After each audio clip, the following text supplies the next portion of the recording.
આમળા ગામના રણજીતભાઈ ચાવડાએ દવા પી લેતા તેમને તળાજાની ખાનગી હોસ્પિટલમાં સારવાર અર્થે લાવવામાં આવ્યા હતા. આજરોજ તારીખ 9/12/2025ના રાત્રિના 8 કલાકે આમળા ગામના રણજીતભાઈ ચાવડાએ ઝેરી દવા પી લેતા તેમણે સરપંચ પુત્ર જગદીશભાઈ ખેર ઉપર આક્ષેપ કર્યા હતા. સામે પક્ષે જગદીશભાઈ ખેર દ્વારા પણ માહિતી આપવામાં આવી છે અને વિડીયો સોશિયલ મીડિયામાં વાયરલ કરવામાં આવ્યો છે.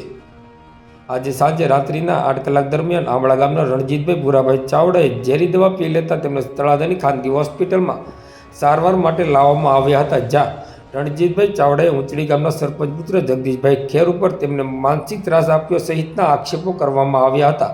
સામા પક્ષે ઊંચડી ગામના સરપંચ પુત્ર જગદીશભાઈ ખેર દ્વારા તમામ આરોપોને નકારી કાઢવામાં આવ્યા છે અને એક વિડીયો સોશિયલ મીડિયામાં વાયરલ કર્યો છે.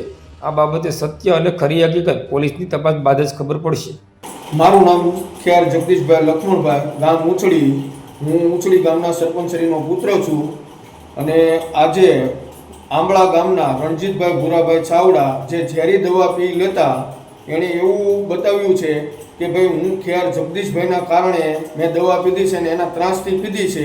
તો જો ભાઈ મારો કોઈ એવો ત્રાસ નથી અને હું રણજીતભાઈ ભૂરાભાઈ ચાવડાને આજથી લગભગ 1.5 વર્ષથી નથી ટેલિફોનથી મારે કોઈ કોન્ટેક્ટ કે નથી મારે રૂબરૂ કોઈ કોન્ટેક્ટ કે 1.5 વર્ષથી મારે એને બોલવાના સંબંધ નથી.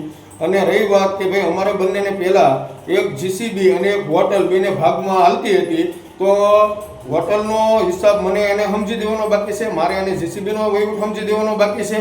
આ બંને હિસાબ અમારે બેને આમને સામને કરવાના બાકી છે. અને એ જો અત્યારે દવા પીને એવું કહેતા કે ભાઈ હું એના ત્રાસથી આ વસ્તુ કરું છું તો એ વાત હાવ તદ્દન ખોટી છે, પાયા વિહોણી છે.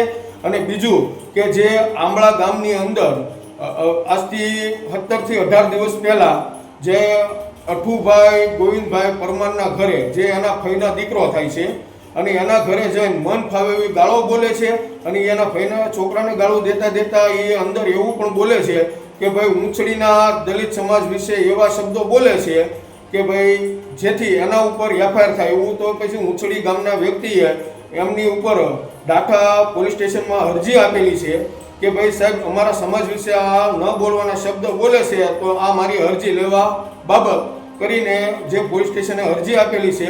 તો એ આનાથી સહન ન થતાં આજે એણે મોઢા ઉપર દવા ચોપડીને અત્યારે હાલ દવાખાને હાજર થઈને અને બીજાની ઉપર આક્ષેપ નાખે છે. હકીકતમાં આ બધા આક્ષેપ હાવ ખોટા છે, પાયા વિહોણા છે.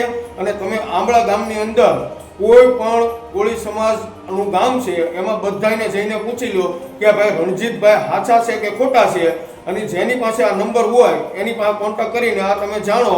અને જે આ મીડિયાને જ્યાં હું આ મીડિયાની અંદર હું આ મારું વિડીયો આપું છું એમાં હું મારા બધા તમામ પુરાવા કે જે એ મને મન ફાવે એવી ગાળો આપે છે, મને એવા રેકોર્ડિંગ મારી પાસે છે અને પીધેલી હાલતમાં એવા વિડીયા બનાવીને બધાની મા બેન સામું બોલે છે એના પણ વિડીયા હું મૂકું છું. અને આ વિડીયો જે જોવે અને જે ગ્રુપમાંથી આવ્યો હોય એમને પૂછજો કે ભાઈ આમણે જે રેકોર્ડિંગ આપ્યા છે એ તમને બતાવે એમાં શું સાચું છે ને શું ખોટું છે. એનું દૂધ ને પાણીનું પાણું થઈ જશે. જય હિન્દ, જય ભારત.